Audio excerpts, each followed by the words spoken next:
Біздердің бір қателескендеріміз ол деген интернеттен алдық қой білімді. Ол кезде Халил тыңдадым басында. Одан кейін Дарын тыңдадым. Кассиский тыңдадым. Адрабахолик деген болатын. Қандағашта деструктивті діни ағымның әмірі болған Ерболат Іздіков қазір түрмедегі көп сотталғанның бірі. Еркош Брат деген лақабатпен танылған ол, оңды-солды пәтуа шығарып, зайырлы қоғам принциптеріне қарсы шыққан. Мешіттегі имамдарға иланбай, жамағат арасына жік салады. Іздіков Алаш баласын адастырып, терроризмді насихаттаған үшін сот үкімімен абақтыға 5 жылға аттанды.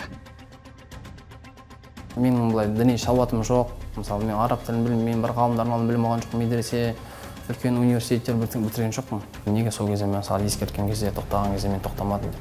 Жаңа шатастырма, ешкімді бірімен фитна қылма, бүлік қылма деп.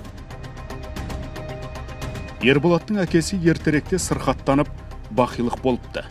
Үйдің үлкені анасына көмектесем деген желеумен университеттегі оқуын тастайды. 19 жасында дінді интернеттен үйреніп, айналасына жұмыссыздықтан қажыған, әлеуметтік қиындықтарды жеңе алмай, ерік жігері жасығандарды топтастырады.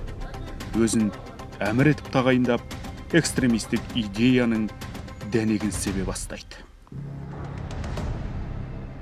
Имамдарға жаңағыдай тіл тағызып, пасық бұл күнәһар деп имамдардың артына үймей бастадық. Ондай уақыттар өтті басымыздан. Такфир мәселесін ұстандық. Одан кейін жаңағыдай ниқаб дейді, қара киініп жүрдік, әйелдеріміз мысалы. Анамыз талай жылаттық, өзім басымнан өтті, мысалы, ет жемей, мысалы, мамам ет жемей, мысалы, намазхан соймаса деген сияқты мәселелер. Бір адам бір амал жасамады, немесе бір адам бір ауыр күнәні жасады дегеніміз үшін бір адамды күпірлікке шығаруға болмайды. Күпірлікке шығарсаңыз, егер ол адам расында Алла Тағала тарапынан кәпір болмаса, ол күпірлік сіздің өзіңізге қайтып келеді деген пайғамбарымыз.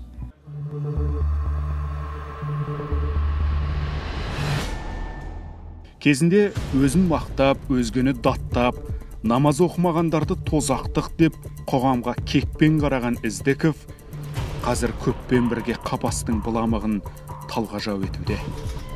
Қоғамдық жұмыстарға жегілген. Осы нәрсені адамдарға дұрыс емес интерпретация жасаған. Осыдан кейін адамға жау болу, жеке тұлғаға жау болу, жақындармен қарым-қатынастың үзілуі, тарихтан жеркену, мемлекеттен бас тарту деген нәрсенің барлығының өршуі осы жерден басталады. Балам сұрақ қойса, әке сен қайда болдың осындай уақытта, мысалы 5 жыл бойы.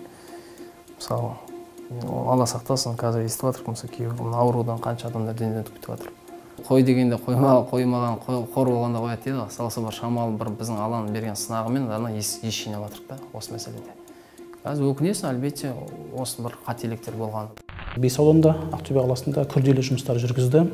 Соның нәтижесінде қазіргі таңда бүгінгі Ақтөбе облысында жалпы діни ахуал тұрақты. 4 жылда ешқандай терактіде ешқандай орын алған жоқ. Ол үшін арнайы біздің мамандар жұмыс жасап жатыр. Кадрлар білімді болса, соғұрлым діни ағым мүшелеріне қарсы ақпарат айта аламыз. Іздіковтің 2 отбасы бар. Бірі заңды, ал екіншісі азаматтық неке. Қос келіншегі де жолдасының діни көзқарасына байланысты жұмыс істемейді.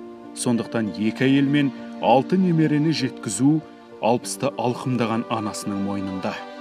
Өз анасының алғысын алмаған Ерболат өзге аналардың да қарғысына қалдым деп қазір налып отыр.